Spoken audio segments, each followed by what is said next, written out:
Okay, here we go. Let's do our math workbook page together. We're going to do showing equal parts. So the first one says, divide each rectangle into 2 equal parts.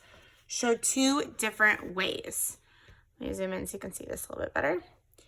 All right, one way to divide it into 2 equal parts is to cut it straight down the middle, just like Ernie's sandwich that we watched in our video of Sesame Street. This is one way. We have a half and a half, and that equals a whole. Another way to 2 equal parts is to flip it and cut it down the middle. These are still 2 halves. It's just cut differently. If you wanted to, you could have also cut it diagonal across your rectangle as well, as long as you have 2 parts that are equal together. So write a name for one part. Well, one of these parts is a half. Okay, this is how we make a half. So you can write it 1 half. You've also seen me on Canvas write it this way, 1, and then there's a slash line with a 2. That's still the same as 1 half for a fraction. Write a name for all of the parts together. Okay, well, if we put 2 halves together, it becomes 1 whole. 1 whole. So 2 halves equal 1 whole. I can write 1 half this way, just to show you a little bit different way to do it. Okay, divide each rectangle into 3 equal parts. Let me fix this for you. Here we go. Into 3 different parts. So, in order to do that, I can slice it this way,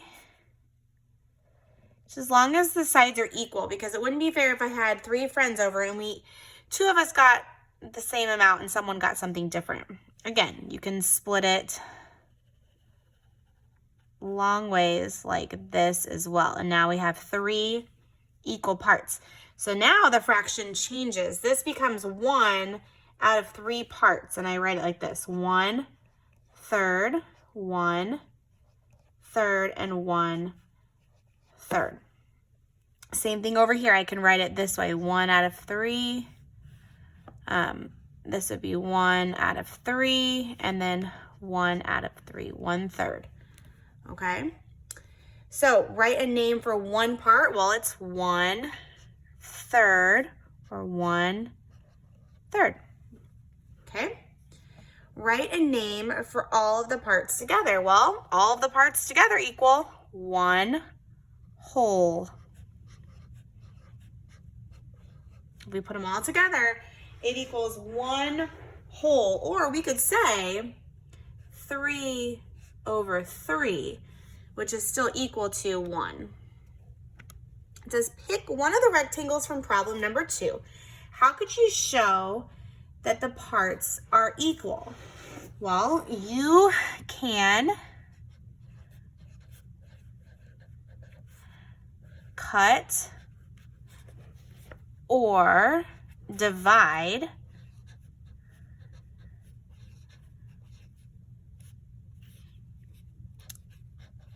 the rectangle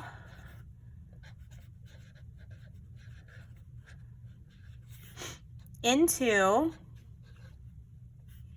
3 equal parts.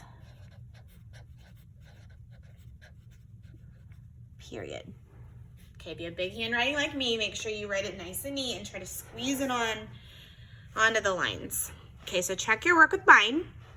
If you're doing it along with me, you should have been able to fill that in. You could always stop, rewind, and go back if you don't understand what I was saying, or if you are just now watching the video to check your work, make sure your work matches mine.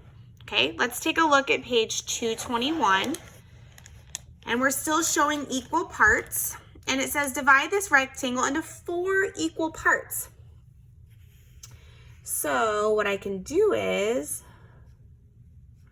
I can split it down the middle and make 2 equal parts, and then I can divide each half into half again. See that? 1, 2, 3, 4. So this is now 1/4, and this is 1/4, 1/4, and the final 1/4. So write a name for one part, 1/4 or 1/4. Okay, let's see if I can zoom in a little bit. All right, write a name for all of the parts together. All of the parts together equal 1 whole. Or we can say 4/4, but that still equals 1 whole. Okay? Okay, 2 more questions. It says, number 5, Ruthie divided this rectangle into 3 parts. She named one of the parts 1/3. I'm looking at that right now and it doesn't seem very fair. I know that if I was going to pick a piece, I definitely would pick this piece because it's the largest. Okay? You need to first ask yourself, is this equal parts? And I think we can say right away it's not equal parts. But let's finish reading. It says, Ruthie divided this rectangle into 3 parts. She named one of the parts 1/3. Do you agree with Ruthie? We are going to say no, we do not agree with Ruthie. And the reason is because, explain your answer. Ruthie did not divide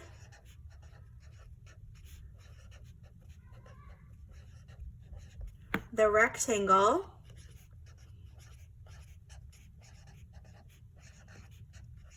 evenly.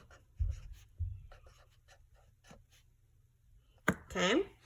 She did not divide the rectangle evenly. There's no way that these can all be 1/3, 1/3, and 1/3. This is actually 1/2, and this is 1/4, and this is 1/4. Because if we were to keep extending this line over, this would also be 1/4, and this would be 1/4. Okay, so this big chunk right here equals 1 whole half. That's not very fair, especially if it's chocolate and I'm sharing it with friends. Last one says, divide the circle into 4 equal parts. Cut it down the middle. Cut it down the middle again. Okay?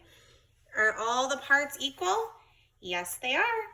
So if you decided to do this with me, just make sure your answers match mine. If you are just joining in now to check your work, make sure your answers match mine for this page. Okay.